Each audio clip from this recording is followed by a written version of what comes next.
جس آیہ کریمہ کی تلاوت کا میں نے شرف حاصل کیا، خالق ارض و سما اس کے سلسلے میں مجھے حق کہنے اور آپ سب کو حق سننے کی توفیق عطا فرمائے، آمین۔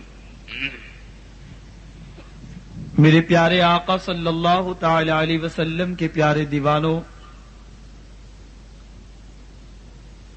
خالق کائنات جل شانہ قرآن مقدس میں ارشاد فرماتا ہے، فاذکرونی اذکرکم واشکروا لی ولا تکفرون۔ تم مجھے یاد کرو، میں تمہارا چرچا کروں گا، تم میرا شکر ادا کرو، ناشکری مت کرو۔ ایک بات کو ذہن نشیں فرما لیں کہ پروردگار جل شانہ کا ذکر بغیر ذکر مصطفیٰ کے قبول ہو ہی نہیں سکتا۔ سبحان اللہ۔ آپ سب سے پہلے کلمہ طیبہ ہی کو لے لیں، زندگی بھر اگر کوئی شخص لا الہ الا اللہ پڑھتا رہے لیکن وہ جنت کا حقدار نہیں ہو سکتا۔ لا الہ الا اللہ کے ساتھ محمد الرسول اللہ صلی اللہ تعالی علیہ وسلم بے پناہ ضروری ہے۔ پتا چلا کہ ذکر الہی بغیر ذکر رسول کے قبول ہو ہی نہیں سکتا، اور اگر کوئی بندہ مومن ذکر رسول کرے تو در حقیقت وہ ذکر الہی ہی ہے۔ اللہ تعالیٰ ذکر رسول کو اپنے ذکر میں شمار کر کے اسے اپنے ذکر کے ثواب سے مالا مال فرما دیتا ہے۔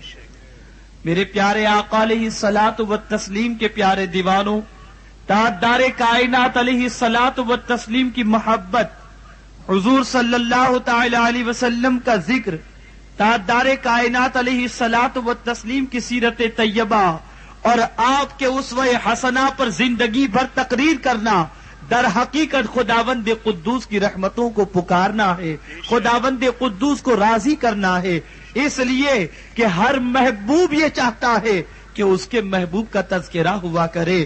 میرے پیارے آقا علیہ الصلاۃ والسلام کے پیارے دیوانوں، رب سے مانگنا ہے، اللہ سے مانگنا ہے، لیکن سنو، اللہ سے مانگنے سے پہلے اگر تم نے مصطفیٰ جان رحمت کا وسیلہ مانگ لیا، اللہ کے رسول کے توسل سے تم نے مانگا، مصطفیٰ جان رحمت علیہ الصلاۃ والتسلیم کے واسطے سے تم نے رب کی بارگاہ میں سوال کیا، تو پروردگار جل شانہ مصطفیٰ کے صدقے میں تمہاری دعاؤں کو قبول کر لے گا۔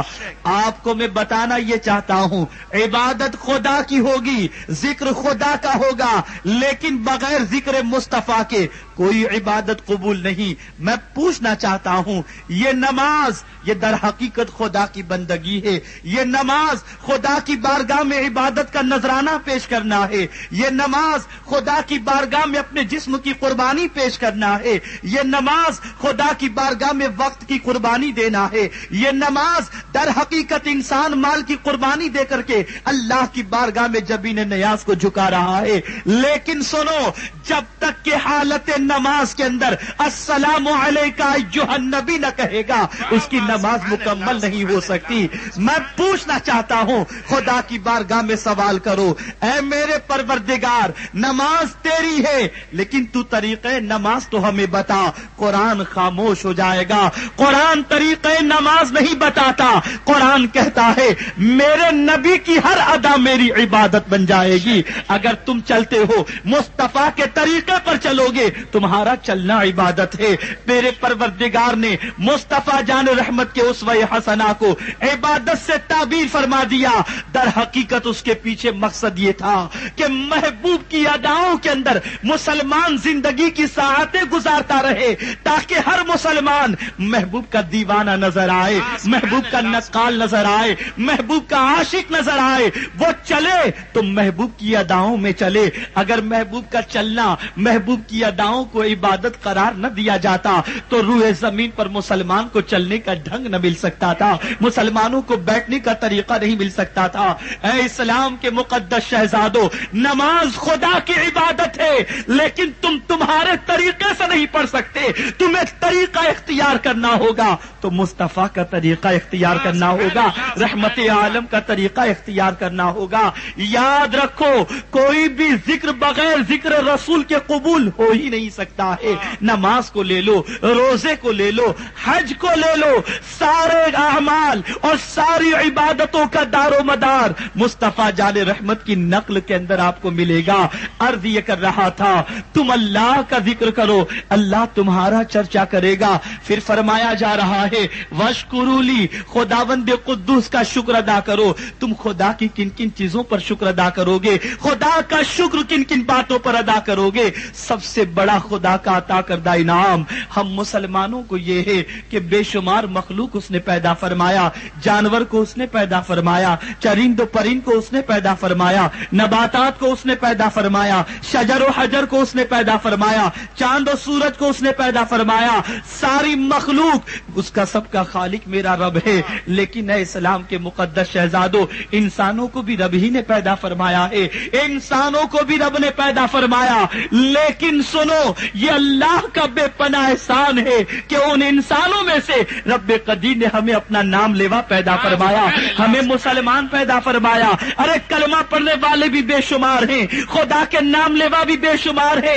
پروردگار تیری اس عطا پر ہم قربان کہ تو نے صرف اپنا نام لیوا نہیں بنایا، مصطفیٰ کا چاہنے والا بھی بنایا ہے، ہمیں سرکار کا نام لیوا بھی بنایا ہے، مصطفیٰ کا دیوانہ بھی بنایا ہے. اور سب سے بڑی دولت مصطفیٰ کی محبت ہے.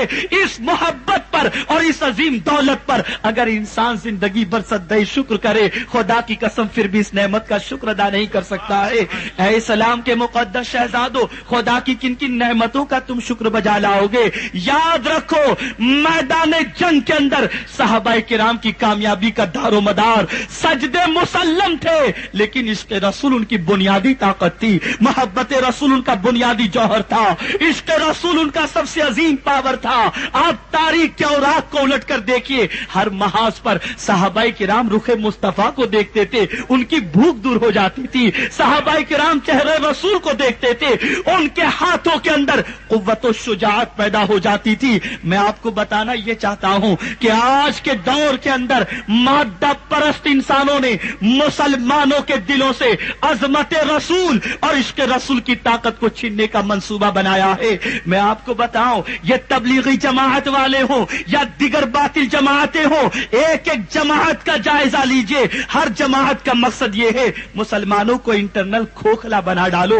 یہ نماز تو پڑھیں لیکن روح نماز سے نہ آشنا ہو، یہ سجدے تو کریں لیکن باطنی طاقت سے محروم ہو جائیں.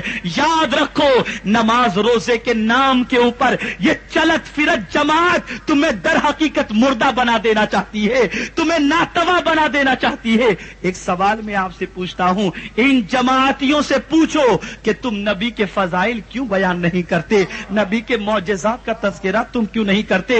ان جماعت والوں سے پوچھو، تم دنیا والوں کو کلمہ پڑھانے کے لیے نکلے ہو، لیکن ہم تم سے سوال پوچھتے ہیں، ایک غیر مسلم کے سامنے تم جاؤ اور اس سے جا کر کہو تو مسلمان ہو جا، وہ کہے گا بھائی کس پر ایمان لاؤں؟ تم کہو اللہ پر ایمان لاؤ، اس کے رسول پر ایمان لاؤ، وہ بے ساختہ سوال کرے گا اللہ بتا دو ہمیں تو ہم ایمان لائیں گے، تم نے اللہ کو دیکھا ہے؟ وہ کہے گا نہیں ہم نے نہیں دیکھا. تمہیں کیسے پتا چلا کہ اللہ ہے؟ وہ کہے گا ہمارے حضور نے ہمیں بتایا، ہمارے حضور نے ہمیں بتایا، تب ہمیں پتا چلا کہ اللہ ہے. اب اس نے سوال کیا. میں آپ کے ذہن کو اس طرف لے جانا چاہتا ہوں کہ تبلیغی جماعت در حقیقت کون سی جماعت ہے، وہ بھی آپ کے ذہنوں کے اندر بات اچھی طریقے سے بیٹھ جائے. جو لوگ تبلیغی جماعت کے ظاہری ڈیکوریشن پر فریفتہ ہو کر ان کے ظاہری اعمال کو دیکھ کر ان کی دیوانگی اور ان کی اچھائی کی تعریف کرنے لگتے ہیں، میں انہیں ان کے چہرے سے پردہ ہٹا کر آپ کو بتا دوں کہ اصل حقیقت کیا ہے، اصل معاملہ کیا ہے. میں پوچھنا چاہتا ہوں، جب کسی شخص سے پوچھا جائے رسول گرامی وقار نے تمہیں بتایا اللہ ہے، اب بتاؤ وہ رسول کا مقام کیا ہے، اس رسول کی کوئی تعریف بیان کرو. اب اگر غیر مسلم کے سامنے تم نے یہ کہا ہمارے رسول تو وہ جو حاضر و ناظر نہیں ہیں، جو علم کا غیب کا علم نہیں رکھتے، نعوذ باللہ، ہمارے رسول کا معاملہ تو یہ ہے کہ نعوذ باللہ وہ ہماری طرح ہے. میں پوچھنا چاہتا ہوں، اگر تم کسی غیر مسلم کے سامنے اپنے رسول کے متعلق یہ بتاؤ گے، وہ اسلام قبول کرے گا؟ وہ وہ ایمان لائے گا؟ ایک سادہ ذہن انسان بے ساختہ پکار اٹھتا ہے کہ نہیں نہیں، رسول گرامی وقار کے سلسلے میں اگر کوئی شخص یہ بات کہے وہ انسان مسلمان نہیں ہو سکتا، وہ مسلمان نہیں ہو سکتا، تو میں پوچھنا چاہتا ہوں، نماز روزے کے نام پر تم قوم کو مسلمانوں کو خدا سے قریب کرنے آئے ہو یا بے ایمان بنانے کے لیے نکلے ہو؟ بے ایمان بنانے کے لیے نکلے ہو۔ ایک غیر مسلم کو تم مسلمان نہیں کر سکتے تو پتہ چلا تمہاری جماعت مسلمانوں کو غیر مسلم کرنے کے لیے نکلی ہے۔ الحمدللہ سنی دعوت اسلامی کا یہ تر امتیاز ہے کہ سب سے پہلے وہ نبی کا وفادار بناتی ہے اور اس کے بعد خدا کی بارگاہ میں اپنے سر کو جھکانے کا طریقہ بتاتی ہے۔ سنی دعوت اسلامی، امیر سنی دعوت اسلامی۔ اے اسلام کے مقدس شہزادوں، یاد رکھو ہر دور کے اندر اس طریقے کی باطل جماعتوں نے سر اٹھایا ہے۔ میں آپ کو بتاؤں اللہ کے رسول کی محبت کا مقام کیا ہے؟ ہر دور کے اندر مسلمانوں کی طاقت کو ناپنے کا سب سے بڑا آلہ، سب سے بڑا تھرمامیٹر عشق رسول ہی رہا ہے۔ اسپین کی تاریخ کا جائزہ لیں، آپ اسپین کی تاریخ کا مطالعہ کریں۔ آپ جب اسپین کی تاریخ کو دیکھیں گے تو آپ کو یہی ملے گا کہ جب اسپین کے مسلمانوں کی طاقت کو ناپنا تھا، اسپین کے مسلمانوں کی قوت کو ناپنا تھا، اسپین کے مسلمانوں کے بازوؤں کے اندر کتنی شجاعت باقی ہے یہ دیکھنا تھا، تو ان لوگوں نے مصطفیٰ جان رحمت کے حربے کو مصطفیٰ جان رحمت صلی اللہ علیہ وسلم کی محبت کے تھرمامیٹر کے ذریعے ناپا۔ کس طریقے سے؟ ایک چوراہے پر اسپین کے ایک چوراہے پر ایک مجنو کو کھڑا کر دیا گیا، نام نہاد وہ مجنو کھڑا ہو کر میرے آقا کی شان میں گستاخیاں کرنا شروع کرتا ہے۔ اب جس کے دل میں تاجدار کائنات کی محبت ہوتی ہے وہ اپنے آقا کی برائی برداشت نہیں کر پاتا، سرکار کی گستاخی برداشت نہیں کر پاتا، سرکار کی توہین برداشت نہیں کر پاتا۔ وہ مجنو بھی چوراہے پر کھڑے رہ کر مصطفیٰ کی شان میں اہانت آمیز جب جملے استعمال کرتا ہے، سرکار کا غلام گریبان پکڑ کے اس کی بوٹیاں نوچنے کی طرف آمادہ ہو جاتا ہے، اس لیے کہ نبی کا غلام سب کچھ تو برداشت کر سکتا ہے، اپنے آقا کی گستاخی برداشت نہیں کر سکتا، اپنے آقا کی توہین برداشت نہیں کر سکتا۔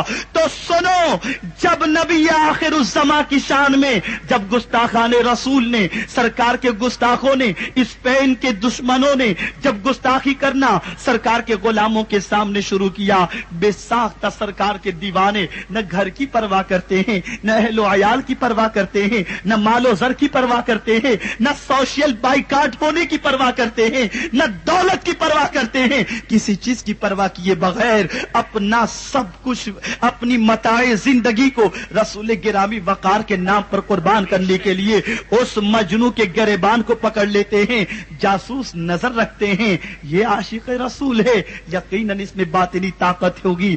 آپ یقین جانو دشمنان اسلام نے اسپین کی سرزمین سے ایک ایک عاشق رسول کو پکڑ پکڑ کر سولیوں پر انہوں نے چڑھایا ہے، لیکن قربان اے سرکار مدینہ کے دیوانوں، انہوں نے جان تو دے دی لیکن محبت کا دامن ہاتھوں سے نہیں چھوڑا، عشق رسول کا دامن ہاتھوں سے نہیں چھوڑا، اس لیے کہ جو نبی کا وفادار ہوتا ہے جان دے کر بھی زندگی مل جاتی ہے، جان دے کر بھی زندگی مل جاتی ہے۔ اے اسلام کے مقدس شہزادوں، ہر دور میں محبت رسول جو ہے یہ مسلمانوں کی طاقت ناپنے کا سب سے بڑا آلہ رہا ہے۔ میں اس لیے یہ بات آپ کو سمجھا رہا ہوں تاکہ آپ رسول اعظم صلی اللہ علیہ وسلم سے اپنی جان سے زیادہ محبت کریں۔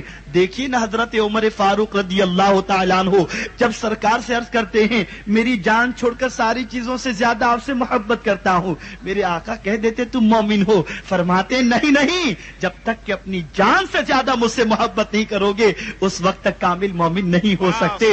میرے پیارے آقا علیہ الصلوۃ والتسلیم کے پیارے دیوانوں، ہندوستان کی سرزمین پر بھی مسلمانوں کی طاقت کو آزمانے کے لیے سلمان رشدی کو وجود میں لایا گیا، آپ یہ نہ تصور کرنا اچانک اس نے سرکار کی شان میں گستاخی کی ہے، نہیں نہیں، یہ دشمنان اسلام کا منصوبہ تھا کہ مسلمانوں کی طاقت کا اندازہ لگایا جائے۔ سلمان رشدی نے گستاخی کی، سرکار کے غلام سڑکوں پر اتر آئے، میدان میں اتر آئے، جان دے دیں گے، لیکن سلمان رشدی کو زندہ نہیں چھوڑ سکتے، اسے یہاں سے بھاگنے پر مجبور ہونا پڑا۔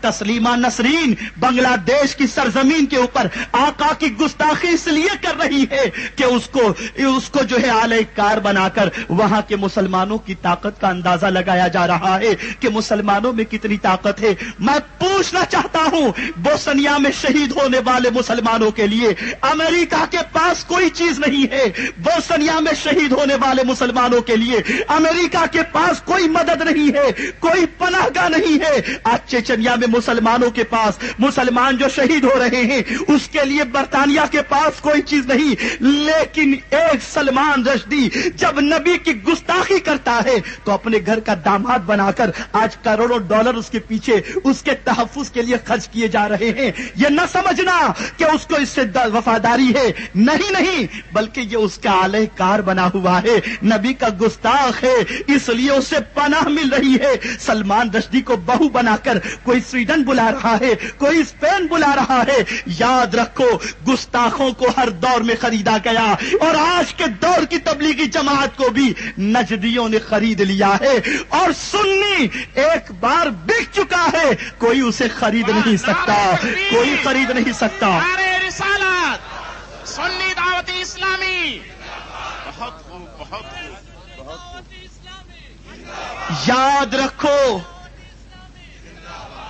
سنی دعوت اسلامی یہی مشن لے کر چل رہی ہے کہ نبی کے گستاخوں سے تمہیں بچایا جائے، ان کے چہرے کو تمہارے سامنے بے نقاب کیا جائے۔ ہم کرتے ہیں لیکن وقت پر کرتے ہیں، بے محل نہیں کرتے، وقت پر ان کے چہرے کو بے نقاب کرتے ہیں تاکہ پہچانو کہ نماز کے نام پر قوم کو دھوکہ دینے والی ان افراد کی کیا پوزیشن ہے۔ آپ بتائیں نا، تبلیغ کرتے ہیں، نماز روزے کی تبلیغ کرتے ہیں، ان سے بس اتنا پوچھو کہ اگر کسی کافر کو مسلمان کرنا ہو تو تم رسول گرامی وقار کا کیا مرتبہ اس کے سامنے پیش کرو گے؟ کیا یہ کہو گے نعوذ باللہ کہ وہ ہمارے جیسے بشر ہے، وہ اسلام قبول کرے گا؟ بتائیے نا۔ اور یہ بات چھپی ہوئی نہیں ہے، ان کی کتابوں میں موجود ہے، ان کی کتابوں میں موجود ہے، انہوں نے اپنی کتابوں میں لکھی یہ چیز۔ اعلی حضرت رضی اللہ تعالیٰ عنہ کا احسان ہے، حضرت مخدوم اشرف جہانگیر سمنانی رحمت اللہ تعالی علیہ کا احسان ہے کہ انہوں نے بتایا کہ تم زندگی کے آخری لمحات تک اگر آخرت کی فلاح اور بہبودی چاہتے ہو تو نبی سے رشتے غلامی کو مت توڑنا، بے شک بے شک مت توڑنا، اس لیے کہ ایمان اگر رائے کے دانے کے برابر بھی ہوگا تو تمہاری نجات ہو جائے گی، بے شک نجات ہو جائے گی۔ حضور مفتی اعظم ہو یا حضور محدث اعظم، انہوں نے یہی درس دیا ہے کہ تم زندگی کی آخری سانس تک نبی آخر الزمان صلی اللہ علیہ وسلم کی محبت میں سرشار ہو کر زندگی گزارنا۔ مولانا حشمت علی خان صاحب سے کسی نے سوال پوچھا، اعلی حضرت نے کتنے کافر کو مسلمان کیا؟